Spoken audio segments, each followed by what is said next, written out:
Lucifer എന്ന സിനിമയെക്കുറിച്ച് ഞാൻ ആദ്യം വാർത്തകളിലും ഒക്കെ വായിച്ചപ്പോൾ ഞാൻ രാജുവുമായിട്ട് എനിക്ക് അങ്ങനെ വലിയൊരു സൗഹൃദം ഒന്നും ഇതിനു മുമ്പ് അങ്ങനെ ഉണ്ടാവാനുള്ള അവസരങ്ങൾ ഉണ്ടായിട്ടില്ല. കണ്ടിട്ടുണ്ട്, സംസാരിക്കാറുണ്ട് എന്ന് മാത്രം. അപ്പോഴൊക്കെ രാജുവിന്റെ ഏതൊക്കെ അഭിമുഖങ്ങളിലൊക്കെ ഞാൻ വായിച്ചിട്ടുണ്ട്. രാജുവിന്റെ ഏറ്റവും വലിയൊരു അംബിഷൻ, ഏറ്റവും വലിയ ആഗ്രഹം എന്തെങ്കിലും ഒരു സിനിമ സംവിധാനം ചെയ്യണം എന്നാണ് എന്നുള്ളത്. അപ്പൊ അന്ന് അത് കേട്ടപ്പോൾ ഞാൻ പൊതുവെ ഒരുപാട് പേര് അങ്ങനെ പറയാറുണ്ട്.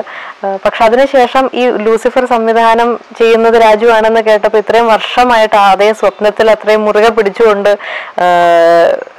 രാജുവിന്റെ ആ ഒരു പാഷനെ കുറിച്ച് ഞാൻ വളരെ സന്തോഷത്തോടെ ഓർത്തു.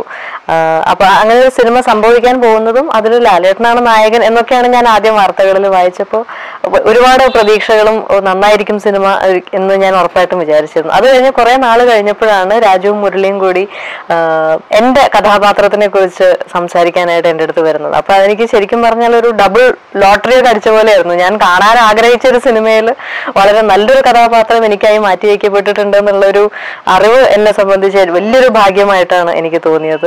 മുരളി എൻ്റെ വളരെ അടുത്ത സുഹൃത്താണ്, ഞങ്ങൾ ഒരുമിച്ച് ഇതിനു മുമ്പ് അഭിനയിച്ചിട്ടുമുണ്ട്. അപ്പൊ അങ്ങനെ കഥ പറഞ്ഞപ്പോഴാണ് വെറും ഒരു കഥാപാത്രമല്ല, എത്രമാത്രം ശക്തമായിട്ടുള്ള ഒരു കഥാപാത്രമാണ് പ്രിയദർശിനി രാംദാസ് എന്നാണ് എൻ്റെ കഥാപാത്രത്തിന്റെ പേര്. പിന്നെ ഷൂട്ടിംഗ് തുടങ്ങി കഴിഞ്ഞിട്ടാണ് രാജു എന്ന സംവിധായകൻ, രാജു എന്നൊരു ആക്ടറുമായിട്ട് ഞാൻ വർക്ക് ചെയ്തിട്ടില്ല. അപ്പൊ അത് കാരണം ഒരു ആക്ടറും ഡയറക്ടറുമായിട്ടുള്ള ഒരു വ്യത്യാസം പറയാനോ അല്ലെങ്കിൽ എനിക്ക് എല്ലാം കൊണ്ടും എനിക്ക് പുതിയതായിരുന്നു. രാജുവുമായിട്ടുള്ളൊരു ഇന്ററാക്ഷനും രാജുവുമായിട്ട് ആ സെറ്റിൽ വെച്ചുണ്ടായ ഒരു സൗഹൃദവും രാജു എന്ന ഫിലിം മേക്കറിൽ ഞാൻ കണ്ട ഒരു പാഷൻ, ഒരു ഫയർ എന്നുള്ളതുമൊക്കെ എന്നെ സംബന്ധിച്ച് ഞാൻ വളരെ കൗതുകത്തോടെ കണ്ടിരുന്ന ഒരു കാര്യമാണ്.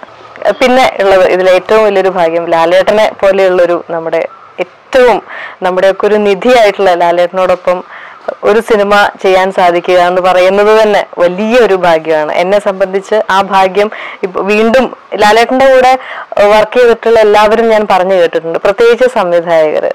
നമ്മൾ ഒന്നല്ലെങ്കിൽ ആ ഷൂട്ട് ചെയ്തുകൊണ്ടിരിക്കുന്ന സിനിമ ഒരിക്കലും അവസാനിക്കരുതേ എന്ന് നമ്മൾ പ്രാർത്ഥിക്കും, അല്ലെങ്കിൽ എത്രയും പെട്ടെന്ന് ലാലേട്ടനെ വെച്ച് അടുത്ത സിനിമ ചെയ്യാൻ പറ്റണേ എന്നുള്ളത് പ്രാർത്ഥിക്കും. അപ്പൊ എന്നെ സംബന്ധിച്ചും ലാലേട്ടനുമായിട്ട് ചെയ്യുമ്പോൾ ഓരോ സിനിമ കഴിയുമ്പോഴും ഞാനിങ്ങനെ മനസ്സുകൊണ്ട് പ്രാർത്ഥിക്കാറുണ്ട്, ഒരു സിനിമയും കൂടിയെങ്കിലും ചെയ്യാനുള്ള ഒരു ഭാഗ്യം എനിക്ക് തരണേ എന്നുള്ളത്.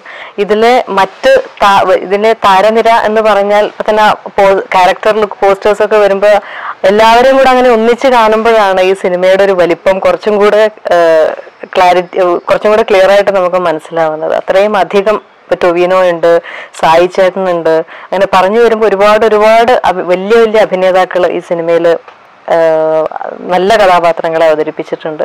ഏറ്റവും നല്ല ജഡ്ജ്മെന്റോടുകൂടി എപ്പോഴും നല്ല സിനിമകൾ ചെയ്തിട്ടുള്ള ഒരാളാണ് ആന്റണി ചേട്ടനും. അപ്പോൾ ഇവരുടെ ഒക്കെ ഈ ഒരു കൺവിക്ഷന്റെ ഒരു റിസൾട്ട് ഈ സിനിമയിൽ ഉറപ്പായിട്ടും ഉണ്ടാവും.